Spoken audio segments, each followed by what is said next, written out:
Rusakra sidniki luz, nondako sidniki dus, vademetro satana, nungwa shwade mikivana, sun malakwe libas, ikse venena bibas.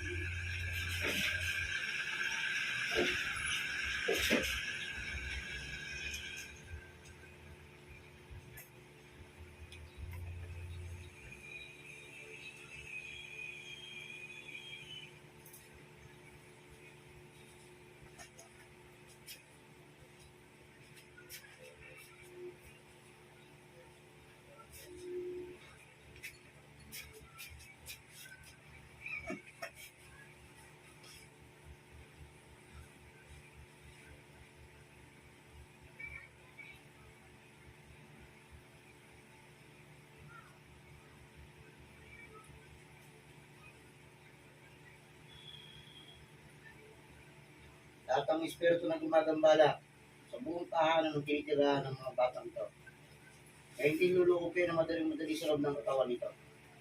Pag ang inuutusan ng masamang espiritu.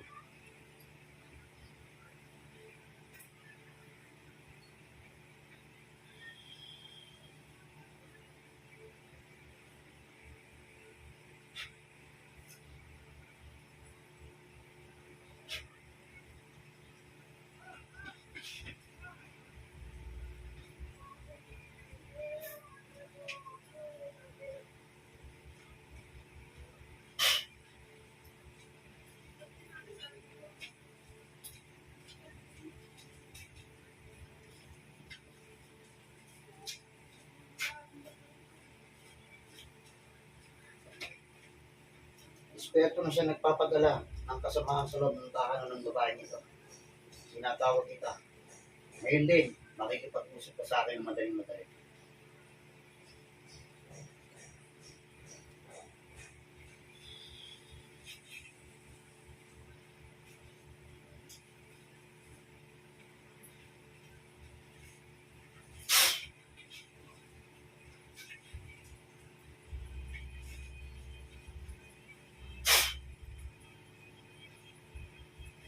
Makikipag-usap. Makikipag-usap. Lagot! Makikipag-usap na. Tinatanong kita. Bakit ginagambala mo yung bahay nito? Sige. Uli ka nga. Tapos ka sa akin. Tatanggalin mo. Tinarga mo dito. Lahat. Lahat ng pinirwis mo. Tanggalin mo lahat.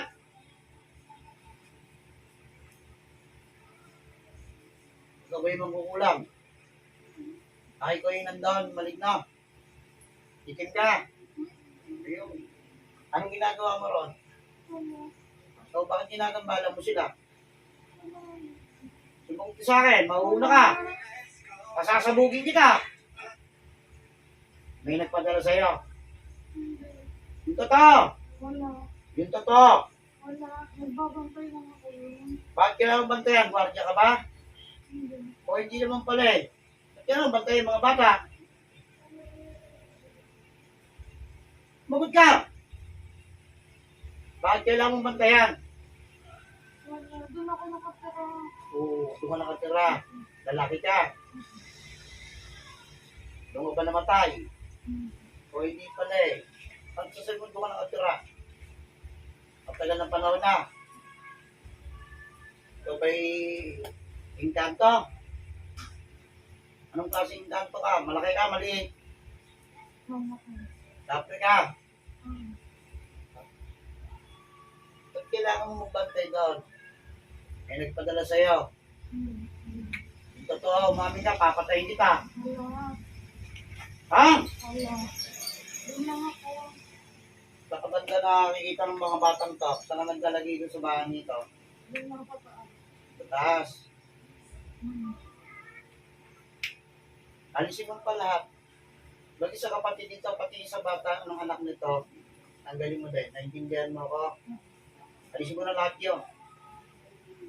Papipiliin kita. Gusto mong mawala sa mundo?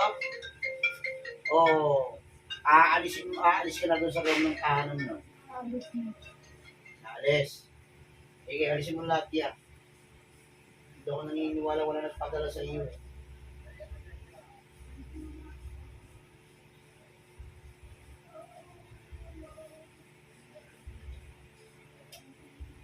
Gano'ng katagal ka na doon? Matagal na. Tagal na. Ano ba ba mong pagkain? Ah! Sagutin mo ko. Diyan ka mamamatay. Ano ba ba mong pagkain? Ano? Oo. Ako yung niloloko mo eh.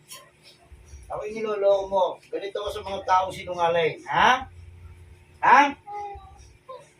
Oo. Huwag mo ko nindang eh. Aamin ka sa akin o hindi. Paborito mong manok, huwag mong pagloko eh. Tapos magluluto ka sa kawali. Ha? Oo, saan ka nagluluto? Oo. Ano pa? Para pagbibigyan kita sa mga kalokohan mo. Ano pa isa pang paborito mong pagkain? Ano lang? Hoy! Mukul ko eh. Tao ka talaga. Ha? Oo, sige. Ano kinagalit mo sa pamilya nito? Wala. Bakit pinipirwisyo mo? Bakit ikaw yung nagpadala dito? Hindi ko pinag-permission ako. Yung pinipirwisyo? Bakit yung ginagawa mo? Nagpapakita ka, nananakot ka doon. Hindi ko makasalat na sabi. Oo. Ngayon, paalisin mo yung kanto mo sa loob ng bahay na yan. O, di umaming ka sa akin. Tao ka nga. O, tapos na. Tapos na kalbaryo. Ngayon, magsabi ka sa akin. May nagpapadalo sa'yo, may nag-uutos sa'yo. Wala. Bakit kailangan magpadala ng engkanto sa loob ng tahanan ng pamilya nito? Ha? Wala. Binabantayan ko lang sila. Gusto mo mamatay? Hmm? Tinatanong kita ng mabilisan. Ang sagot mo agad sa akin, mabilis din. So, naiintindihan mo na ako. Aamin ka na sa akin. Ako gusto mong mamatay. Ano nagawa nito? Wala. Wala ka nang nagawa. Bakit ka nagpalalangin tanto sa loob ng tahanan niya? Ano bang malaman mga ginagawa mo? Kita mo, may CCTV nga. O, di may nagpapagalaw sa iyo. May nag-uutos. Diba? Diba to? Meron! Meron! Wala. Bakit kailangan mong gumawa ng ganon? Wala sa kanila. Ano ba? Naiingit ka? Eh, Ano? wala. Bakit kailangan malaman yung mga ginagawa nila? Binabantayan ko lang. Huwag mo kong lokohin sa binabantayan na yan. Gusto mo, pagsabay mo na kayo ng inkanto mo ngayon eh. Ha? Bago nga sa kutsilyo ko dito, papatayin kita. Ano? Aamin ka o hindi? Bibilangan ka hanggang 5. Kapag ikaw, hindi nagsabi sa akin ng katotohanan, mauuna kang mamatay. Anong dahilan bakit ay kailangan magkaroon ng CCTV sa loob ng bahay niya?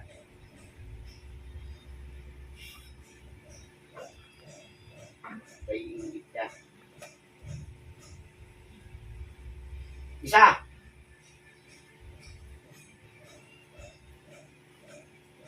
Tinatanong kita, sagutin mo ako. Ano? Mamamatay ka na? Gusto mo? Ha? Gusto mo mamatay na?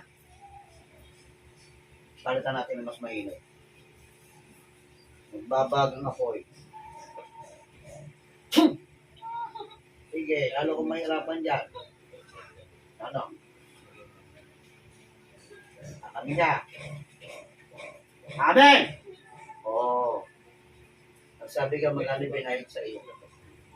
Walang ginagawa. Pinutos lang. Walang ginagawa. O yun. Yung sabihin mo. Akala mo hindi ko alam. May nag-uutos sa iyo. Bakit daw anong dahilan? Bakit gusto nila malaman kung lahat ng kilos ng mga bata? O yun, nainggit. Ha? Okay. Ngayon, may kinarga sa loob ng katawan ng batang to. Wala. Yung inutusan mo lang ngayong kanto. Patanggal mo lahat yun, ha? Ha? Ito may bata pa, matanda na. Tanda na. Tawagin natin yung nagbuto sa'yo. Pero ito na siya nagutos upang perwisyo ng pamilya nito. Ano man ang iyong ginagawa, lulukod ka ng madali sa loob ng katawan ng babae nito. Ayun.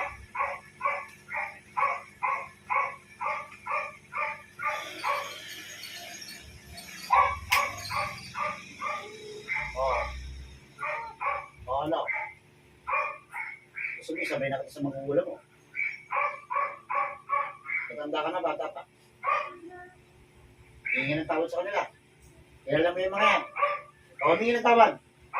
Dal!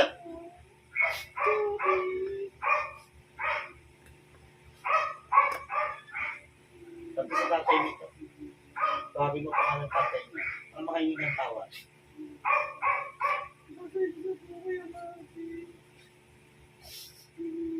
Okay, ito mo, sabi ko sa iyo. Ganito, magtatanong ako sa iyo. Bakit ito piniperwisyon mo? Hindi piniperwisyon, nagpapakita ka ron. May nawawala sa kanila. Ito. Bukod ka! Pauuna ka! Bakit? Anong dahilan? Hindi ka lang. So, ngayon, kailan mo ba pinatrabaho yan, mga yan? Sumagot ka. So, yun na nga. Kaya nagpakita, kaya nakita ni Carl mga yan. Yung kanto. Na yun ang naglagay, yung mangukulam na yan, isinungaling. So, ngayon, ano gusto mong gawin ko sa iyo? Ha? Yung kabayaan. Itad ka na. O ilang taong ka na? 40. So, intindi mo naman. Dapat hindi ka gumagawa ng ganyan. Marapis ka pa eh. Lahat ng gusto mong malaman sa kanila. Kahit nasa loob ng bahay sila. Kung hindi ginagawa ka, alam. Kaya sinasabi sila ng mga ulat mo. Ha? Ha? Kaya kung tanggalan kita ng mata, parang hindi mo na makita yan. Ha? Hindi mga bata walang kinalaman, dinadamay mo. Tama ba yan? Oo. Dapat hindi mo ginagawa yan. Ikaw ba may pamilya? Ha? Wala na. Bakit wala na? Nasa malayaw, iniwanan ka. Ha?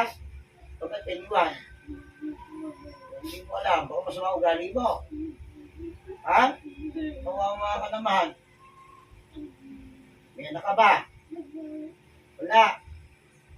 Hindi wala ka ng kamag-anak dyan. Huwag pwede na kita patayin. Ha? Oo. Ano na ba pangako mo sa akin para matapos na to?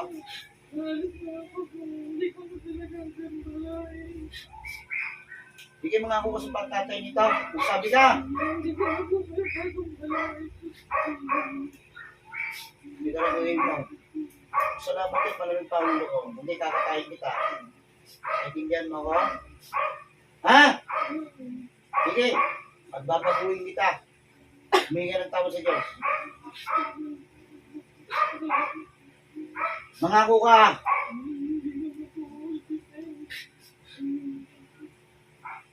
Dapat lang. Dahil kapag meron pa itong nakita roon, ay babalikan kita. Tandaan mo. Bibigyan ka ng pagkakataon. Pag ikaw pa rin ang nahuli ko, yayariin na kita. Intindihan mo ko. Ha?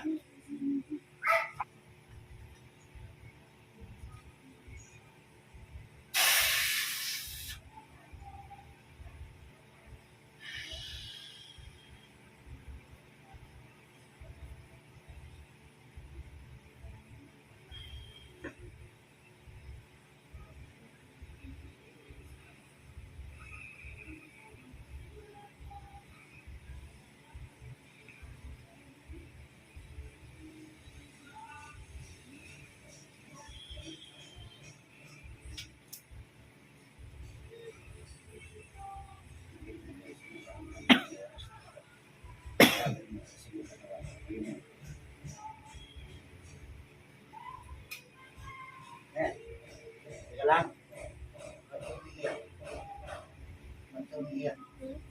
Iyak ka ba? Hindi ka umiiyak. Hindi rin siya umiiyak. Sabi mo.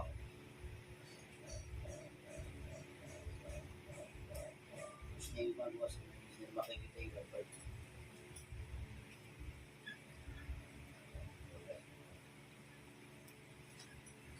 Hindi ka naiyak, ha?